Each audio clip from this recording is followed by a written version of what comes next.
As a church leader, your time and resources are limited. It's difficult to find discipleship and Bible study materials that are affordable, easily accessible, and high quality. But there is a way to equip the people in your church every day of the week without losing sleep. Welcome to Right Now Media, the world's largest library of video-driven Bible study resources, used by more than 20,000 churches, schools, and organizations. With a Right Now Media subscription, everyone in your church can access thousands of biblical resources for kids, couples, small groups, and more. Give your members access to great content, anytime, anywhere, on any device. And God specifically says, the way you think, that's not the same way I think. Equip and inspire everyone in your church beyond Sunday.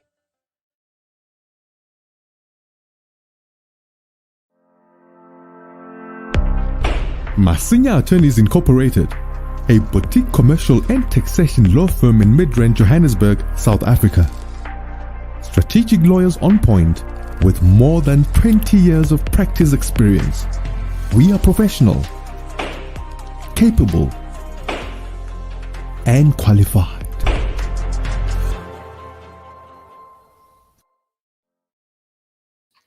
Hello, everybody. Thank you so much for joining me. My name is Solomon Izang Ashams, and welcome to Solomon's Temple. Right here, we get to look at different issues regarding our faith as Christians, where we're going, where God is taking us to. And we get to spend a long time and a lot of time questioning how we practice our faith, because that way, you know, we can purify, we can see where we're getting it right, where we're getting it wrong, where we can celebrate, where we can correct, where we can motivate, where we can inspire. All that is very important. So I really want to thank you so much for always being here. Your support is making a difference. By virtue of the fact that you're watching this video now, your support is amazing. You know, it's because of you that others are able to watch these videos, because you add views to the videos, and that way, you know, these videos are being recommended to other people. And also, thank you for your financial support. We are partners in this. I'm not doing this together. I would never try to do it together, because I cannot. You know, when God gives you a vision, he raises partners and supporters. Some of you are partnering financially. Thank you. Some of you are partnering with your prayers, with your support. Some of you send me messages out of nowhere. I have never even met you before, but this platform and God, importantly, has connected us. And I just want to say thank you. I hope your family is doing well. If you're watching on YouTube, thank you so much. I appreciate you. Please make sure you subscribe to the YouTube channel, Solomon's Temple. That's very important. Please make sure you subscribe right away so you can access all the videos. There are great content, interviews, investigations, news articles, analysis, and commentary that you can check out that I'm sure you're gonna enjoy. So please do that. Importantly, subscribe right now. If you're watching on Facebook, please go to YouTube and subscribe to Solomon's Temple.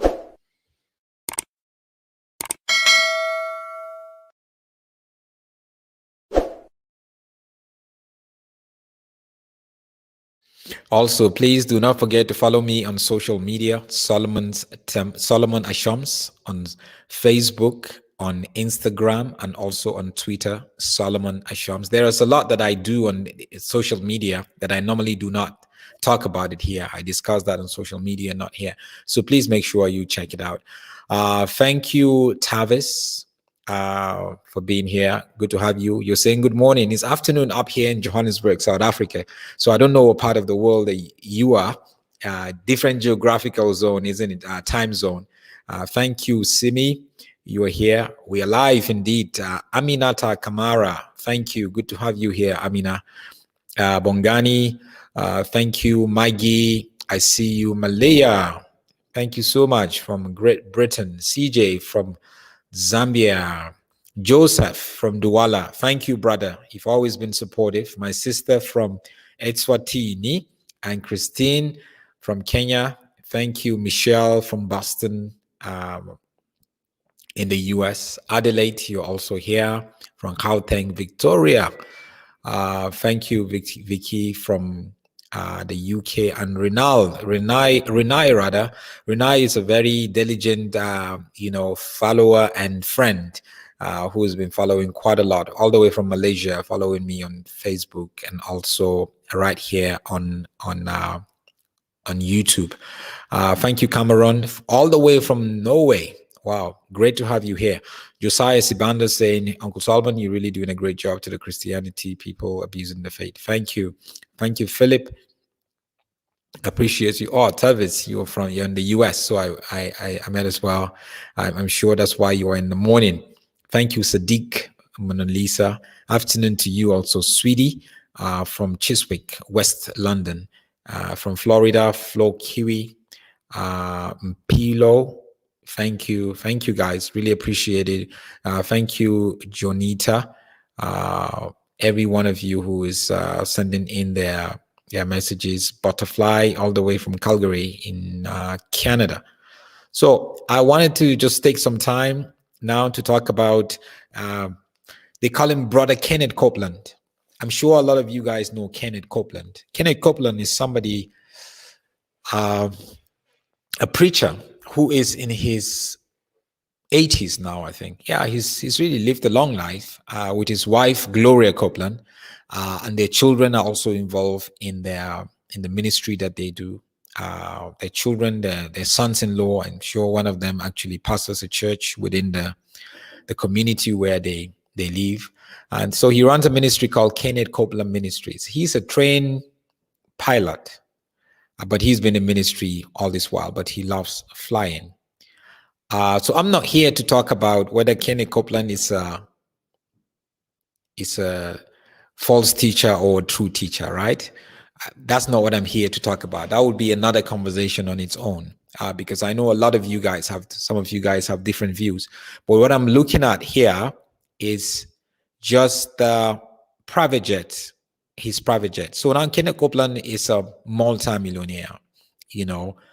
I'm sure because of ministry, he's been in ministry for over 40 years now.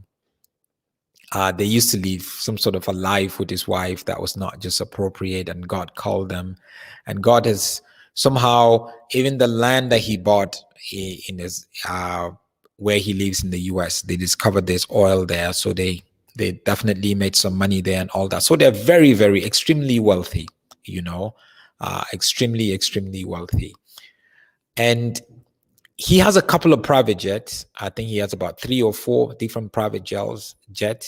He has one that costs, I think, about $20 million. The Gulfstream. If you know about private jets, the Gulfstream it's top state of the art, you know, home in the air type jet.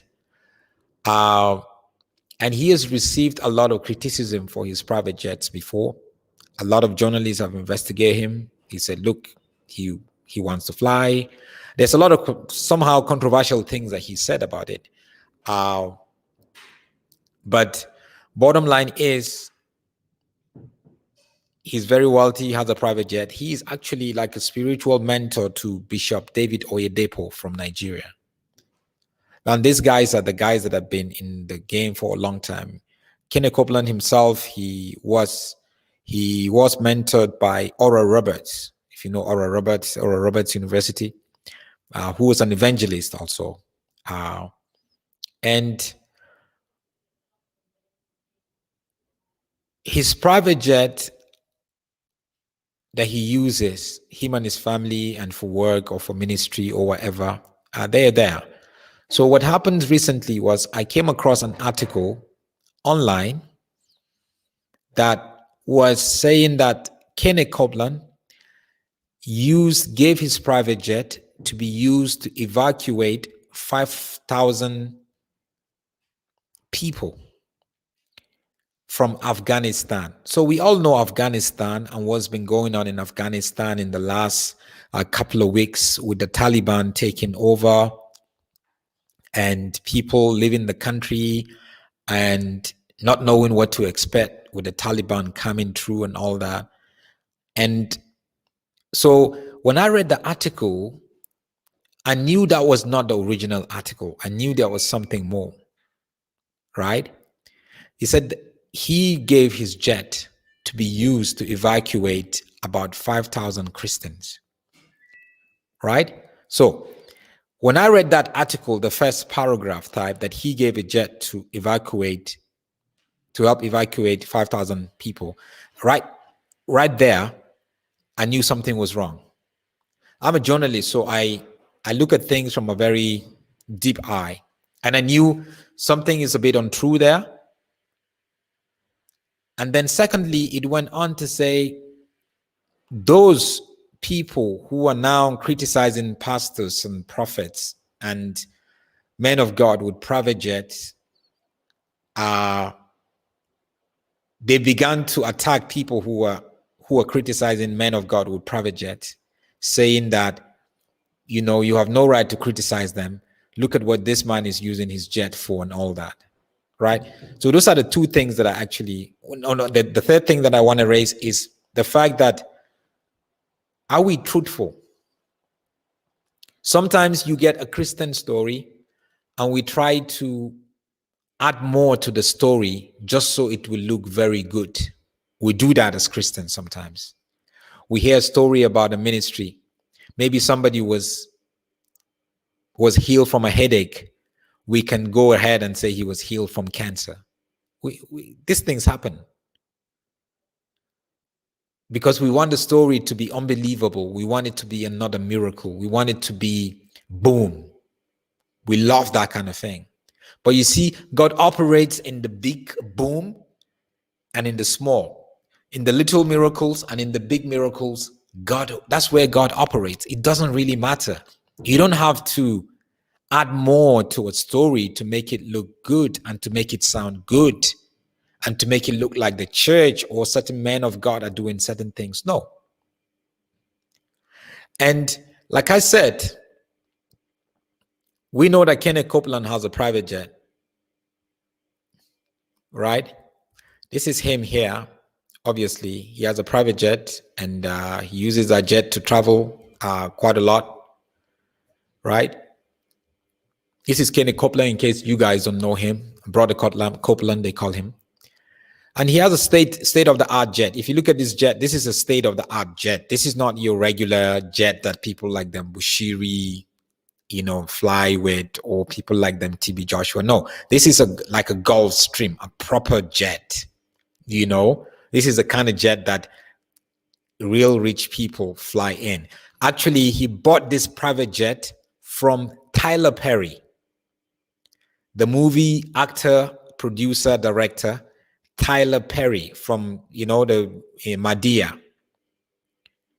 He bought the jet from Tyler Perry. So you can imagine it must be very expensive. They asked him how much he bought it. He never really disclosed it. He said, no, Tyler Perry made it affordable for him to buy it. And this is not his first jet. He's had jets for a long time.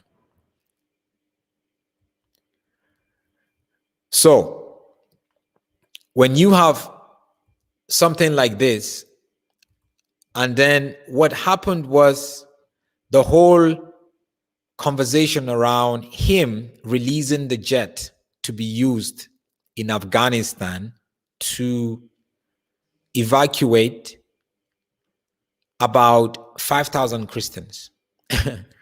Now, the first thing that hit me was, do you really know what you're saying? The articles are online. Go Google it. You're going to see it. I was like, 5,000 people, do you really know what you're saying? Even the Americans and the Germans and the British that actually shipped people, from Afghanistan, from Kabul in Afghanistan, there was no one single jet that was able to move that number of people. This is a private jet. And how many people sit in a jet like this? Maybe 12.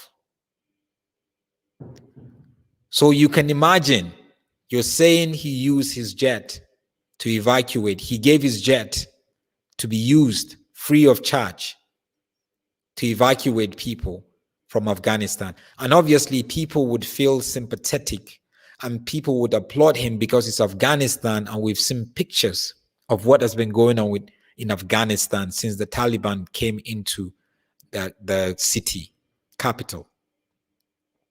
So first and foremost, we didn't report this factually. That's the first thing. Our report is not factual. They said he gave his jet. He didn't give his jet to evacuate people, Christians. And you see, one thing also with American Christian and all these Pentecostal Christians, we want things to sound really good. And then it becomes so fake that people like I could read it and know that this is not entirely true. This is partially true. Yes, he gave his jet. The first question is, did he give his jet to get Christians to be evacuated? And the second question is, did his jet evacuate 5,000 Christians? No. The first statement is true. He gave his jet to be used. For what? To evacuate Christians? No. Did the jet evacuate 5,000 Christians? No. That's not the truth. So that is just half truth. And we as Christians, we love to push that up. We love to push it. We love to, because we have supposed to be men of integrity. We don't need to add anything to the story. Let the story just be the way that it is. Let the story just be. First of all, a lot of Christians right now in Africa are beginning to get tired of pastors with private jets and men of God with private jets. And to be honest with you, very soon it's not just going to be normal. I myself have a big problem with that. In the world that we live in, where there's so much poverty, where there's so much need, do you know what the aviation fuel, the petrol, just the aviation, just how much you pay to keep the jet in the airport? Do you know how much you pay every day? Do you know what that would do for a family in Sri Lanka or for a school somewhere in Sierra Leone in a community? Kenneth Copeland actually has his own airport. He has his own small airport where he lives. So we know that. But you see, when I saw that story, I now began to dig deep. I said, secondly, because the supporters of this men of God with private jets were beginning to attack and to say things that are inappropriate to people who always question the need for a pastor to have a private jet. And I knew something was fishy there. And if you want to find that out, you can go find that out yourself. This is CBN News. We all know CBN, Christian Broadcasting Network. This is the after they heard that Kenneth Copeland gave his jet to be used, this is what they wrote, and this is the headline: Televangelist Kenneth Copeland lends private jet to Glenn Beck as he helps Afghan Christians. Now read that very well again. Read this title very well. Who did he lend the jet to? To Glenn Beck. Who is Glenn Beck? Well, Glenn Beck is the CEO of a ministry called the Nazarene Fund, and they help people. They help Christians. They raise funds to help people. So he didn't give the jet to be used to evacuate Christians, but he gave Glenn Beck, who lives in the US, the jet for him to help him move around as he tries to help and see how they can evacuate, him and his ministry has to evacuate Christians from Afghanistan. You know what I'm saying? I hope you're following me. So go and check that article itself. So what happened was Kenneth Copeland helped Glenn Beck with his travels by loaning him his private jet as he was working to rescue endangered Christians in Afghanistan. So the jet was to be used by Glenn Beck, who is the CEO of the Nazarene Fund. And the Nazarene Fund themselves, they have rescued about over 5,000 Christian refugees who have now been taken to different countries in the world. Right? So Glenn Beck is someone who lives in the US.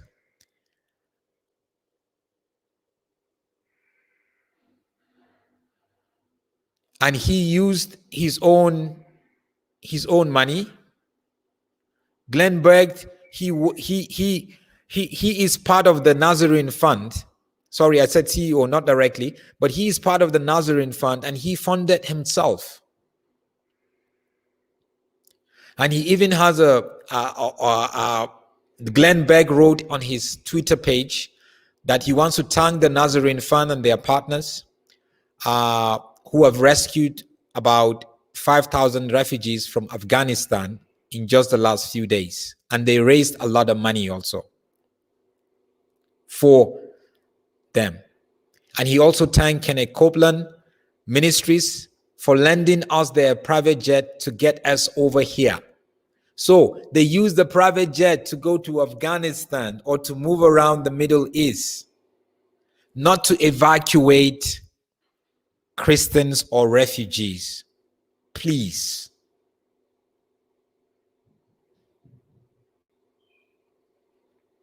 Glenn Beck, he is also a well-known person. Obviously, he has relationship with the Kenneth Copeland Ministries. He has connections with them. They loan him the jet. It's like you loan me your jet to travel to New York. And then I went to New York and now did what I have to do and all that kind of stuff. Or I go over to the Middle East and do some stuff that would help the people in New York, that kind of thing.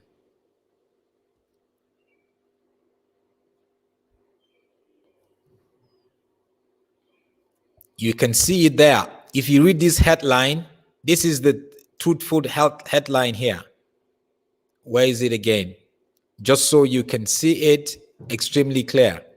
The jet was loaned to this guy called Glenn Beck because he was helping Christians in Afghanistan. And he wasn't helping them directly. He was helping them through Nazarene funds. And Nazarene Fund was able to raise about $30 million to help with all of that kind of stuff. So the jet has nothing to do directly with the evacuation of Christians or refugees from Afghanistan. It has nothing to do with it. So when we report things, we need to be factual. We don't need to add so much to it. If we don't understand what the news article is saying, we have to look again. And then secondly, you cannot use things like this to begin to defend the fact that it's okay for Christians to have private jets. Do you know how much this private jet cost? I think Christians and pastors should be the last people that will join the bandwagon of having a private jet. Well, some of them have money. They made their own money. It's not like ministry money. But should that also be enough for you to have a private jet? The Pope, the Catholic Church, has so much money.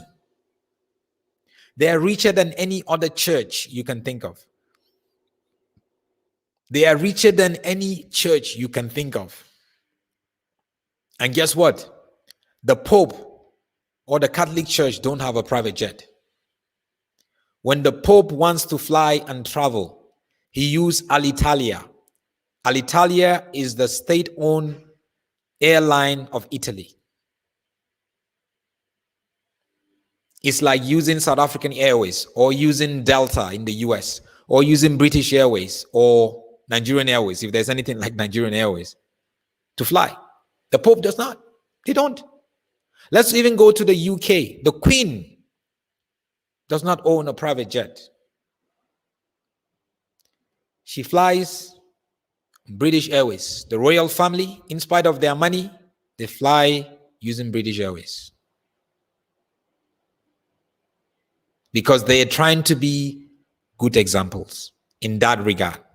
You may disagree with them on other things, but that's another talk for another day.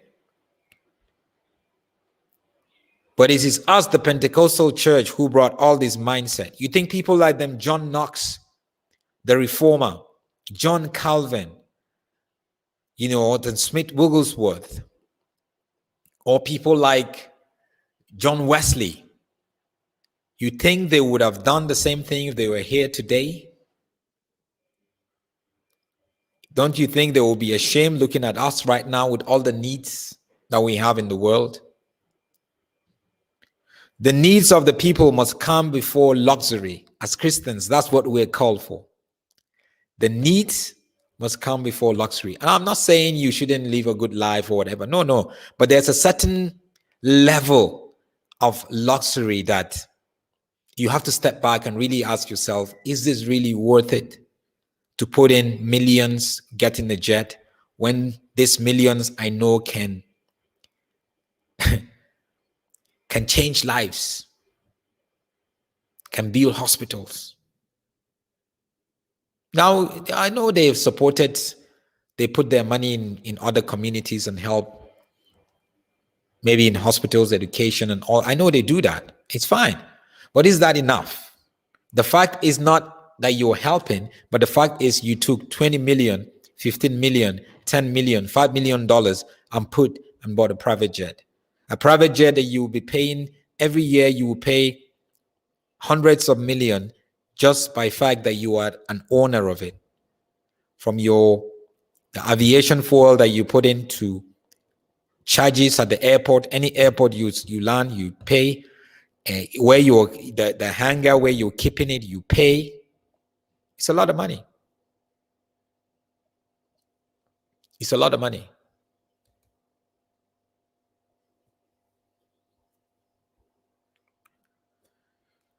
I'm not against us living a good life.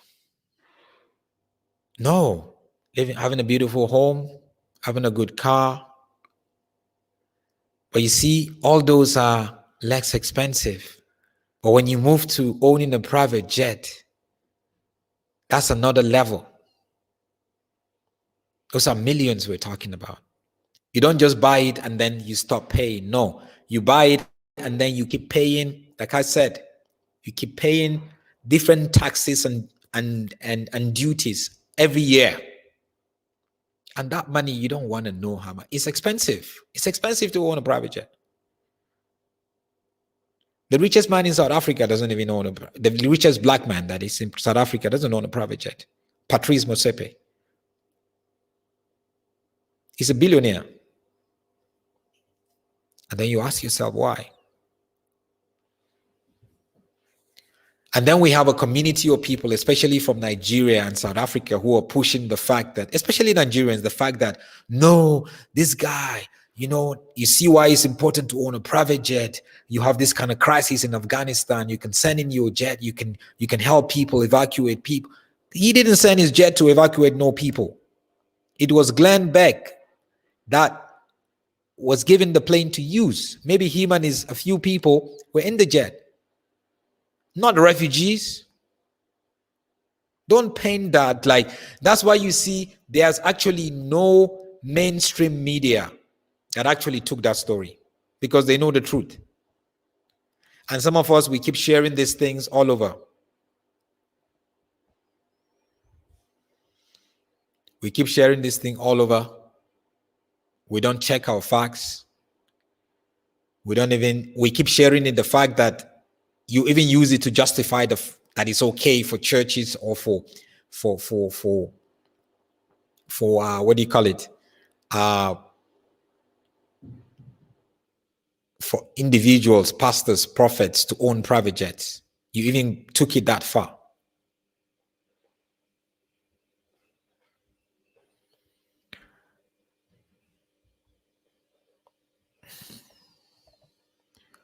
You have a car and you pay all the taxes, but you don't think it's expensive. But the Christian in a remote village somewhere sees owning a car as a super luxury. If God cannot bless you with a jet, then I don't understand what KJ is trying to say. It's a bit confusing. Sweetie says this is the same guy who laughed hysterically at the predictions that Joe Biden would win the American presidency. This is definitely propaganda, as is the manner of many evangelical preachers lately. Yeah. He's the same guy. I remember that story, how he was laughing that Joe Biden would never become. Let me tell you something. As Africans, be careful with American Christianity.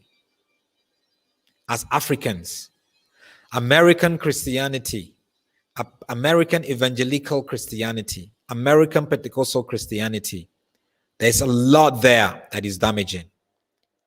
It has succeeded in damaging the church in Nigeria. A lot of what you see in the church in Nigeria was imported. In Zambia, they tried, but they hit the wall.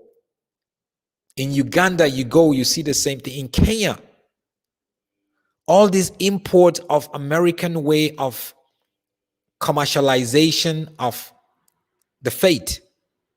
Guys, we need to be extremely careful. There is a lot when it comes to the American type of Christianity. Just like we complain about America when it comes to capitalism. In the church, there is the same attitude in America. Where you've forgotten your morals, where you've forgotten about the real people. It's about us building this huge enterprise or me getting stuff. We need to be extremely careful. I am afraid of the American Christianity. I mean, I've been blessed all my life with preachers in the US and all that, but there is so much that I see every day that is just, you have to pick and choose carefully, extremely carefully.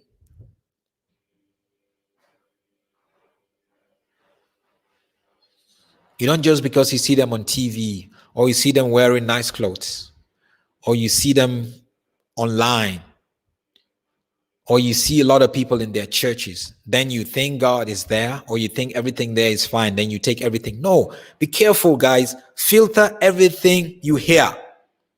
I'm not saying don't listen to this preacher or that preacher or that preacher. No, listen to them, but filter. And your ability to filter very well depends on depends on your knowledge of scripture.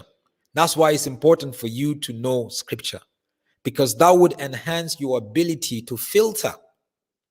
You know what you can take, and you know what you can. That would bring up your discernment, your spirit of discernment. You see it, and you can only become a more mature and stronger Christians. And the more you are mature and stronger Christians, the more you can influence other people. The more people around you. If you're married, the more your family can be stronger and discerning. With your friends or your colleagues, the more they will be. Or people in church that you're discipling or mentoring, the more you see the benefit. See the benefit.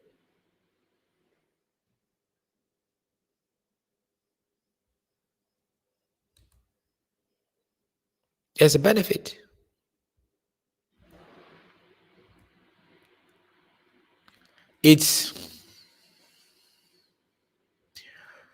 Somebody here is saying, I think it's poverty mentality to criticize a man for purchasing a private jet so long as he didn't rob anyone to purchase a jet. There are many musicians that own private jet and it's no big deal. You see, the fact that you're comparing a pastor, a man of God, to a musician, right there, it shows me that you do not understand a lot in scripture. How can you compare a pastor with a musician? So because a musician did it, a pastor can do it. Because a politician did it, a pastor can do it. Excuse me. So let's not even, I'm not even going to tolerate you. Just go and study scriptures. That's why a lot of people would say, well, why did the government leave the restaurants open or the malls or shopping malls open, but then close the church? You're comparing yourself with them? Instead of looking for innovative ways to keep doing what you're doing?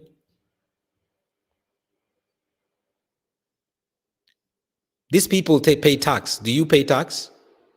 Churches in America don't pay tax. Kenneth Copeland ministries don't pay tax. Right? So let's not even go there.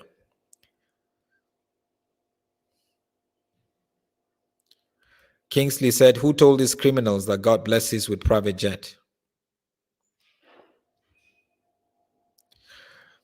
Rosetta Paul said, these folks are first and foremost of the religion of Freemasonry. They are in the church to corrupt. They are Luciferians.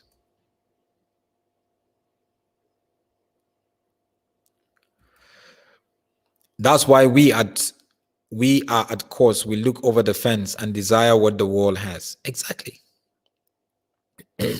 Exactly.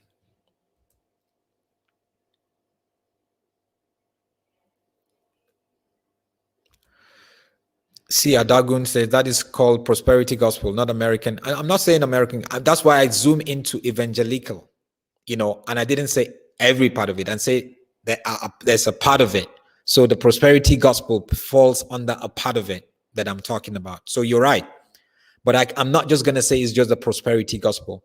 Outside the prosperity gospel, there are other things also that is not okay, that is not necessarily part of the prosperity gospel. It might be a leadership issue. It might be a moral issue, because it could be anywhere, not just around the prosperity gospel thing. Ray says, glad you mentioned the damage that American Christianity has done to the social mentality of Africans, especially Nigerians, South Africans, Ghanaians, Kenyans. It's so enormous. Me, I stay away from, when it comes to anything from the US, any gospel from the US, I try to filter. I open my eyes very well and filter it. And there are good stuff that I came out from the US. We've been beneficiaries of the gospel that came out from the US in so many different ways, but at the same time, there's a part of the gospel that came out from the US also that has been damaging. It's almost damaged what it has been building, globally. The US is the number one mission sending country. They send more missionaries, out of the US into communities, and more than any other church. So the U.S. church is very missional, but at the same time, we could have a conversation around that. Dan says everyone has forgotten the great difference between the narrow and the wide road that leads to destruction. Indeed.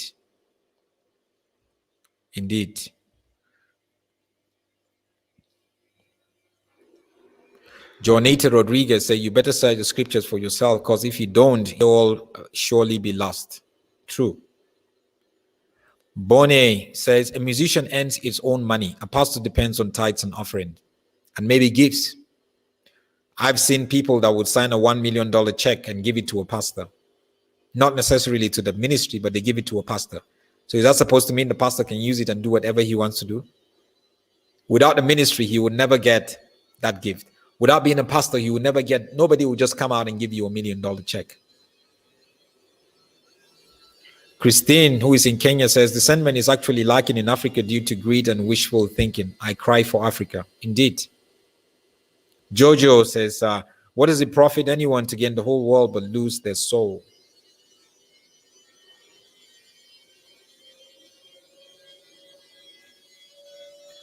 Zoe, the loss of the flesh, the loss of the eyes, and the pride of life. Every sin stems from that. Florence, American evangelical leaders have lost their moral for the past 4 years. Tunes, hi, Uncle Solomon. Thank you for so much for opening our eyes. Keep doing the good work. Olufemi, 2 Peter 2:3, in their greed, these teachers will exploit you with fabricated stories. Their condemnation has long been hanging over them, and their destruction has been sleeping. Hey, I hope it, Oluwafemi, I hope that is not going to happen to them. I hope they will repent before that time. Because they said their destruction has not been sleeping. Not good. Not good at all. Not good.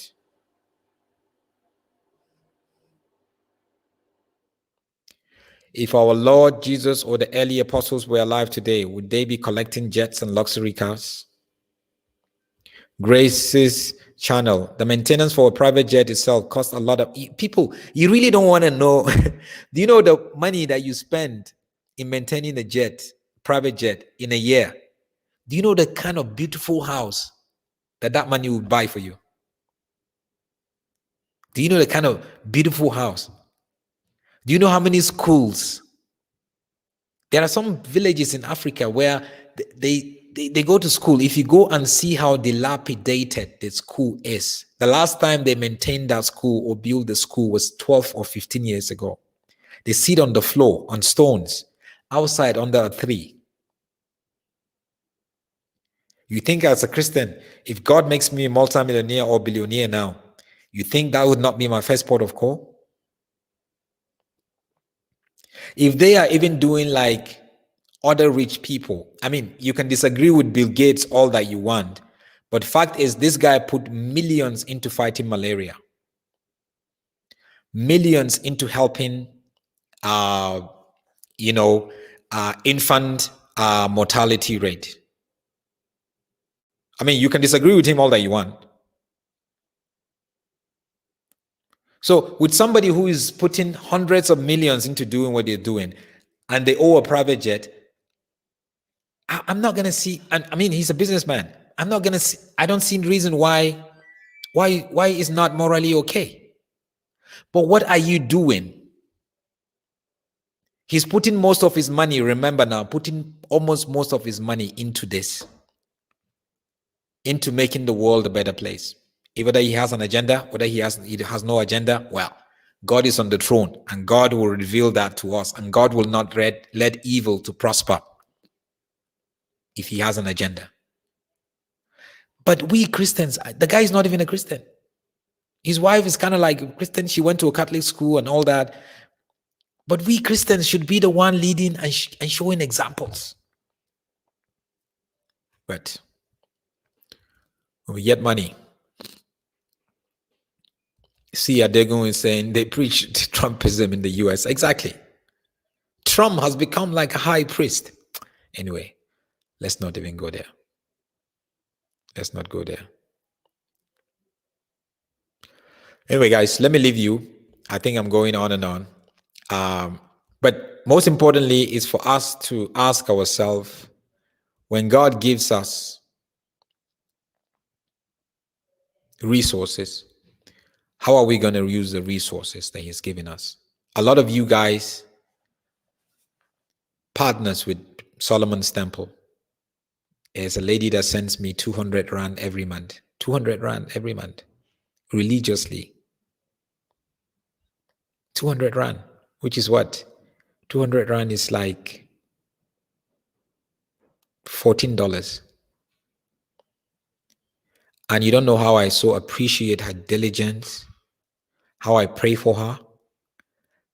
Because that's what it is. She's not giving me because I'm going to pray for her and then she's going to prosper. No, I'm here on YouTube. I'm a media missionary. I'm an online missionary. But without that kind of support, I'm not going to be able to do what I'm doing. Some of you in the US and the UK, you send a little bit once every 3 months. And that's how we use, I mean, I don't want to tell you, my family and I support 2 missionary families. One is they're in East London, part of South Africa. The wife is Nigerian. The husband is Xhosa from South Africa. The other one is they've been missionaries for over 20 years. The other ones is 2 other, and they have kids. They have 3 kids. The other ones, they've been missionaries for over 30 years. They're down in the Western Cape, around Cape Town. And we've been supporting them for over 2 years now. Every month we send them money. Do we have too much? No. No. There was a girl we adopted. Family couldn't send her to school. Got her into private school and said, look, we're going to take care of her. The little that we do together can go a long way in making a difference. Whether we have little, whether we have too much, but we can keep doing. And also, let's not just jump and defend things that men of God are doing just because they are men of God. Let's sit down and critically analyze things. Let's sit down and critically analyze things. It's important. Talking about money, see what Sweetie did. Sweetie Ochieng, you just sent £9 there actually through Super Sticker. Thank you so much for the donation. Nothing is too small, nothing is too big. But we have to ask questions, guys. Because every one of us will give an account of himself. Everyone will give an account.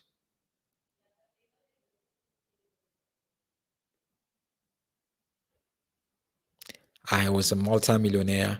What did you do with the money? Well, I helped this ministry there. I helped this community there. I helped that community there. And then I bought this 5,000 hectare land. And then I had private jet, the first one. And then the first one wasn't enough. I bought the second one. The second one wasn't enough. I bought the third one. And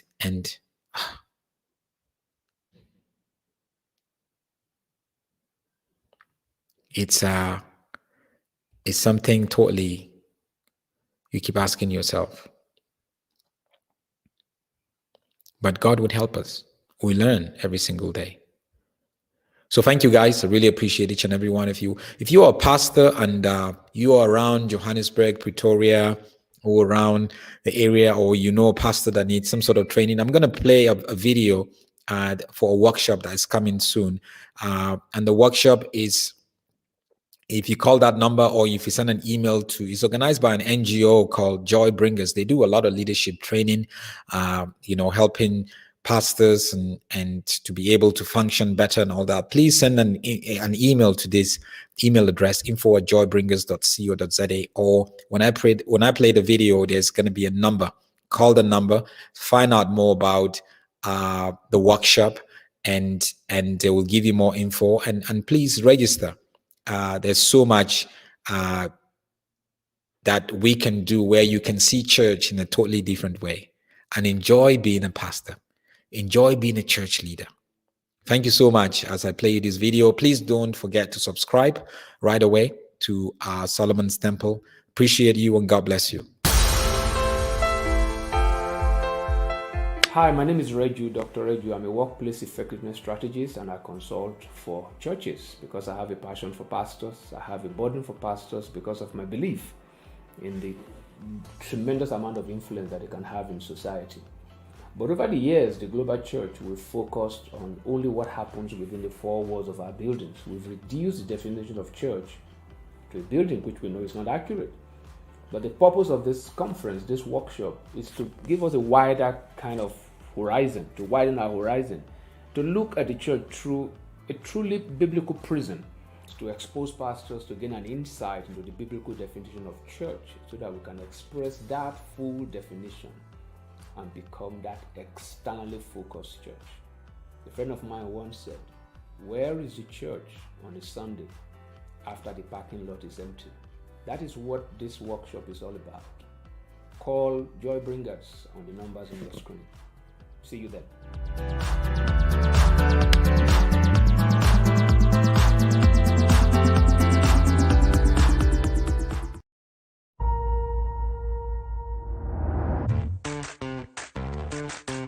As a church leader, your time and resources are limited.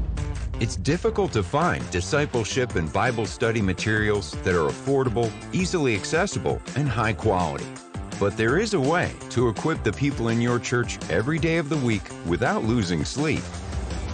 Welcome to Right Now Media, the world's largest library of video-driven Bible study resources, used by more than 20,000 churches, schools, and organizations.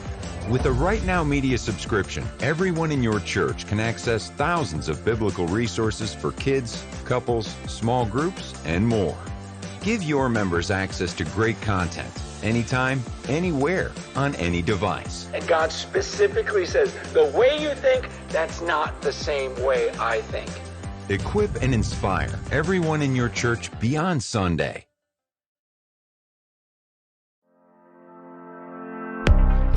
Masinya Attorneys Incorporated, a boutique commercial and taxation law firm in mid-range Johannesburg, South Africa.